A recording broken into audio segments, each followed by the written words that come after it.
欧美 No Sleep 系列，小小女孩。妈妈和爸爸有6个女儿，她们的名字都是用花名来命名：百合、雏菊、玫瑰、茉莉、薰衣草，还有最年幼的我，郁金香。但妈妈总是以我的小小女孩来叫我，而不是我的名字。妈妈在家里教导我们课业。当我12岁时，百合和雏菊都结婚离开了家中，玫瑰则是离家出走，而可怜的茉莉生了重病。即使我们努力的祷告，所以只剩下我和15岁的薰衣草待在家里。薰衣草身上发生了不太对劲的事，她对于一切感到提心吊胆。妈妈并不喜欢她，所以我现在是家中最受宠的女儿。我的小小女孩在哪呢？哦，我心爱的小小女孩。妈妈习惯和我这样说话，并将我抱在她的大腿上，帮我编发。如果这时薰衣草进来房间，妈妈便会朝她怒吼。过了几周后，薰衣草也像茉莉一样得了重病。妈妈和爸爸告诉我要开始祷告。在那期间，薰衣草她一直在呕吐。最后有天早上，当我起床时，薰衣草已经消失不见了。妈妈和爸爸告诉我，薰衣草和茉莉一样去了天堂。我觉得无所谓，因为他们现在只剩下我这个小女儿了。在薰衣草逝世几天后，爸爸来到我的房间，告诉我他必须教我非常重要的事情。妈妈也在爸爸旁边，并告诉我，因为我是他的小小女孩，爸爸会很温柔地教导我。爸爸教我的事情非常痛，但是妈妈抱住我并轻唤我的小小女孩后，我便觉得一切都没关系。这件事情发生得很频繁，直到有天我发现我生病了，但是我并没有告诉爸爸或妈妈，因为我知道他们的祷告仪式会把我送去天堂，就像茉莉和薰衣草一样，或是让我像玫瑰一样离家出走，或是像百合和雏菊一样找个丈夫给我。我从没见过他们或和他们说话，但我知道爸爸和妈妈的祷告仪式真的有效，他们都不见了。我变得好胖，但妈妈还是叫我的小小女孩。她帮我编发，也买了许多新洋装给我。有一天我起床时，我的肚子非常的痛，我猜我惨叫得很大声，因为爸爸和妈妈都冲进我的房间。我不知道发生什么事，因为实在痛到让我无法思考任何事。卡住了，去拿刀子来。过了一阵子的疼痛后，我听到爸爸和妈妈那么说：不要让她变成第2个雏菊，她还只是个小女孩，只是会多花一点时间而已。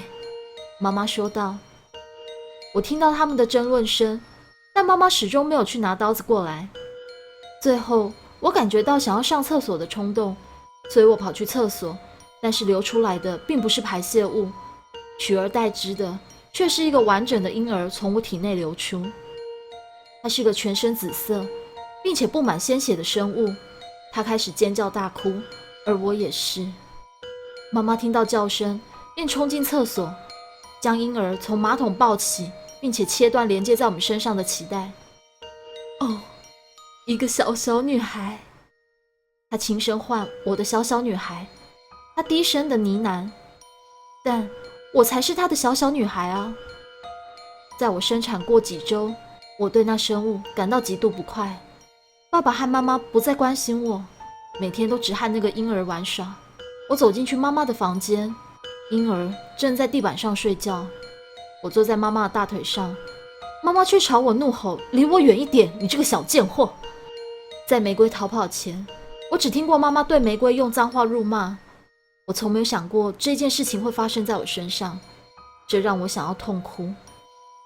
我决定把婴儿放在森林给野狼吃掉。当妈妈和爸爸睡着时，我将他抱起并走进去森林内，我想要把它放在隐秘的地方，永远不被发现。我发现一个老旧的小屋，大概距离我家1英里，我便走进去。小小的白骨散落在屋内的地板上，还有5个巨大的白骨。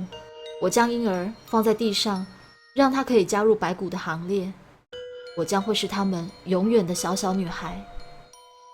故事说完了，后面这边稍微跟大家就是聊一点关于国外的这个 No Sleep 的系列。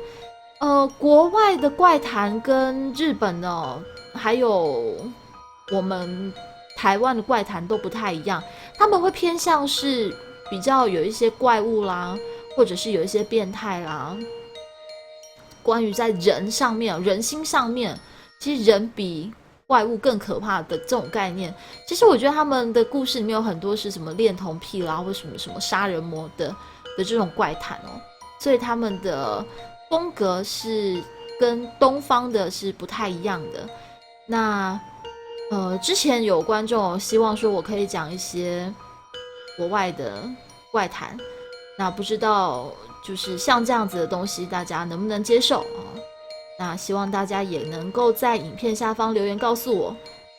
那后面呢有一些补充呢是作者的补充，他说因为原本看到文章里面大家会以为薰衣草是郁金香的妈妈，但是就年龄上面来讲不可能，因为2个人就有相差3岁而已。那其实5个原本5个6个都是姐妹，那其实爸爸对每一个女儿都有染指就对了。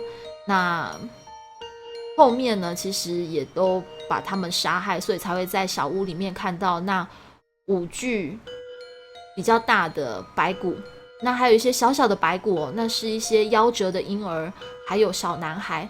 因为这一篇作者有说他这个父母呢是不喜欢男生的，对，父母讨厌男孩子，所以他们全部都是姐妹。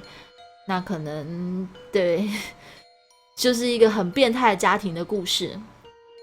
如果你们喜欢这样的朗读故事，欢迎在影片的右下按个喜欢。